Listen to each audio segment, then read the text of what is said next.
Alright everybody, progress is being made. Democrats and Republicans are finally coming to an agreement on President Biden's new infrastructure package. And this is great news everybody. But the big question is, will President Biden's new plan provide more financial help to millions of Americans across the country?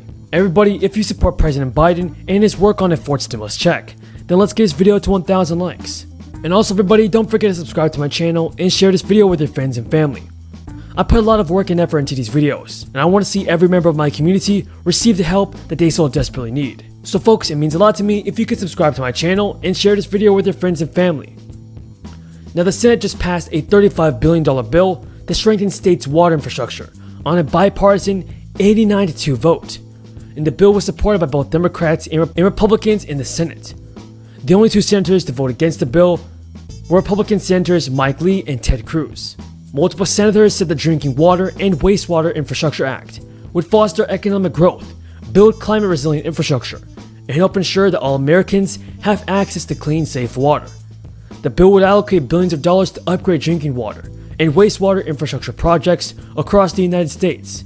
This is awesome news, everybody, for the millions of Americans that do not have consistent access to clean drinking water. Republican Senator Shelley Moore told NBC, passing this bill in a bipartisan way, like we did today, shows the American people that their elected officials in Congress can work collaboratively together on infrastructure. So yeah guys, the passing of this bill does mean that Democrats and Republicans could work together and pass a fourth stimulus bill with a fourth stimulus check and a $200 increase in your Social Security benefits. But everybody, there's still a lot of work that must be done.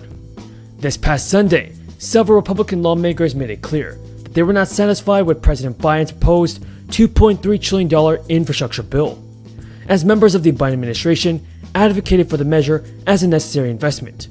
Multiple GOP lawmakers remain skeptical of the infrastructure's bill provisions. Now guys, Republican Senator Bill Cassidy criticized the proposed bill as being spread too widely across the country to be effective.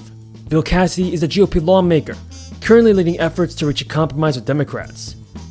The senator said, "If you want to fix roads and bridges, come where Republicans already are. If you're talking about spending hundreds of billions of dollars on public sector unions, we're far apart." According to CNBC, government officials said that this is an important move for the entire country, and the billions of investments are worth it. Biden said he would pay for this by increasing tax on wealthy Americans. But do you guys think that this is a good idea? Let me know in the comments below. According to the White House, the tax increases contained in the two economic recovery packages would fully pay for the investments over the next 15 years.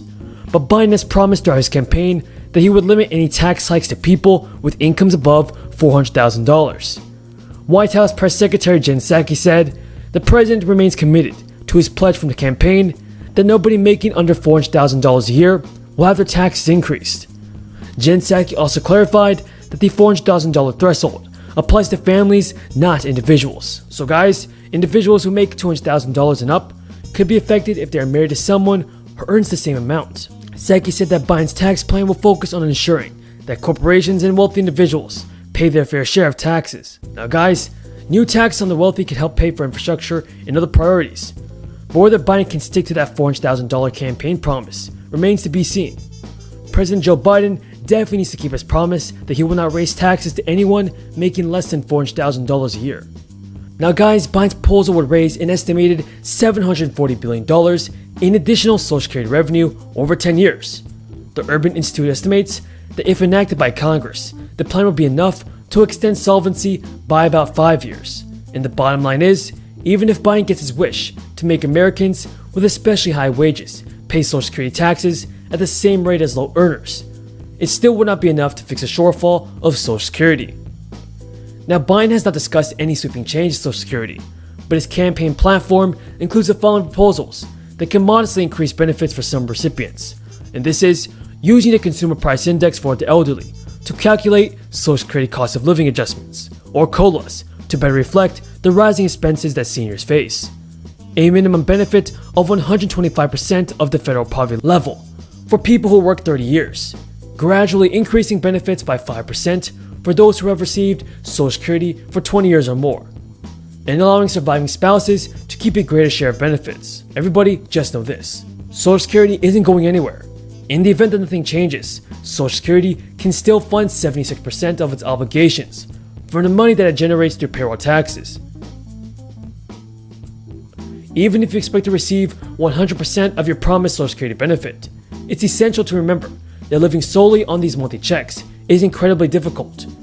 COLAs haven't kept up with actual cost of living for most seniors, so it'll only get much harder for you guys.